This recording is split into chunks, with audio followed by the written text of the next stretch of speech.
This video is the second part of my video series on how to publish your first notebook on Amazon KDP. Hello home bosses, I'm Nuria Corby from thehomeboss.com. Welcome to my channel, which is all about helping you to make money online through self-publishing. As you may know, I recorded a series of several videos that guided you step by step through publishing your first low-content book on KDP. This was 3 years ago, so it needed an update as things have changed on Amazon since then.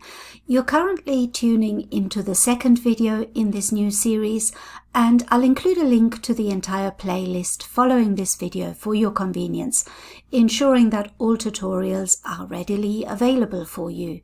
In my last video, I introduced you to low-content books and what they are and why I think that this is a great business to start if you love books and creativity.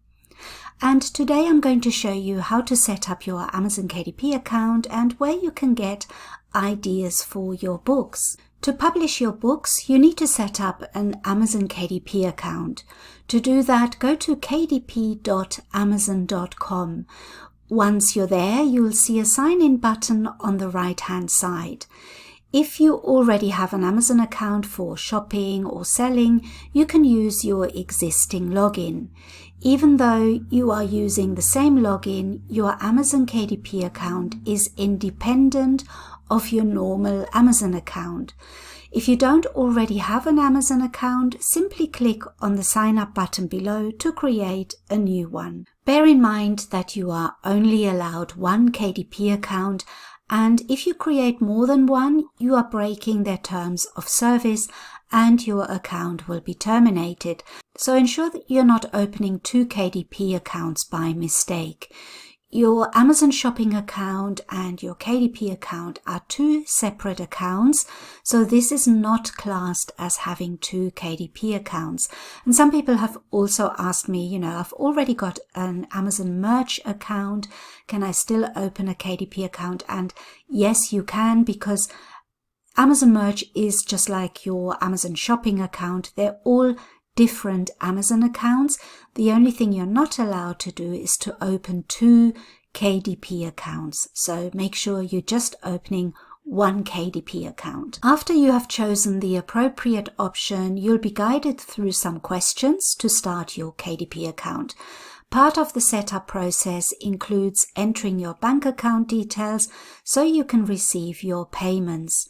You can sign up as an individual using your personal bank account, or if you have set up a business account, you can sign up as a business with your business bank account. Once your Amazon KDP account is set up, you're ready to start publishing. So now you've completed your first step by opening your KDP account, and now you're probably wondering, what kind of books can I create? This is where a lot of people get stuck, and it does seem a little overwhelming at first, but there is inspiration all around us. Personally, my way of finding interesting book ideas is to visit local bookstores or libraries. To me, bookstores is almost like going to Disneyland. I really enjoy looking at different books and getting inspired. Large bookstores, both physical and online, can be great sources of ideas. Barnes & Noble, Waterstones, W.H. Smith, or any popular bookstore in your region are worth checking out. And don't forget about Amazon itself. It's not only your marketplace, but also a treasure trove of inspiration. Always remember, we're aiming to get ideas and not copy the exact products. When visiting bookstores, I usually take photos of interesting book covers and interiors. These photos serve as a reference for inspiration. For instance, a funny notebook or floral diary could give you an idea about creating something similar. However, copying is not allowed.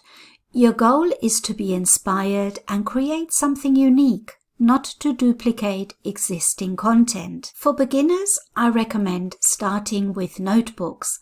Compared to other types of low-content books, notebooks are relatively easy to create as they generally contain lined interiors.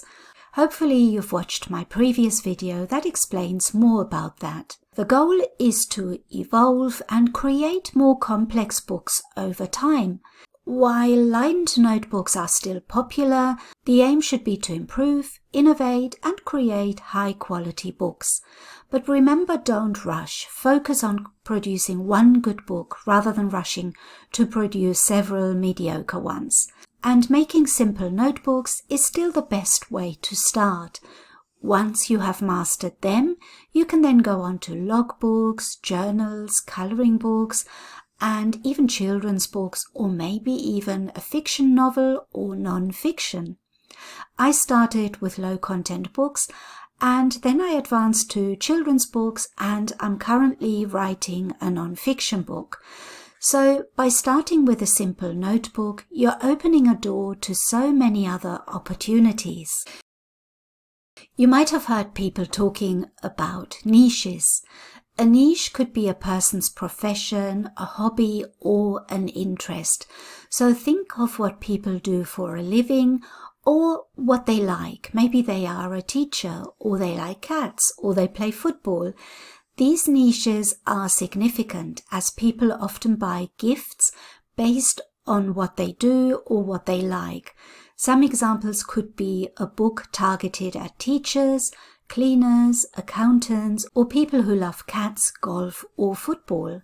If you need more ideas, you can find ideas for such niches on print-on-demand websites like Redbubble, Etsy, Love Layla Designs, or TeePublic. I get a lot of ideas from those kind of sites, so just by looking through Redbubble or Love Layla Designs, you can find a lot of ideas for your niches. I think it's also important to think about your target audience. Your target audience is the people that are going to buy your book. So you have to think about who is going to buy this book, and then make your books so that they're interesting to those people. If you think of a teacher, what could they be interested in? If you're starting with notebooks, then maybe it's a good idea to make notebooks that could be given as a gift to teachers, like a teacher appreciation gift at the end of school term time.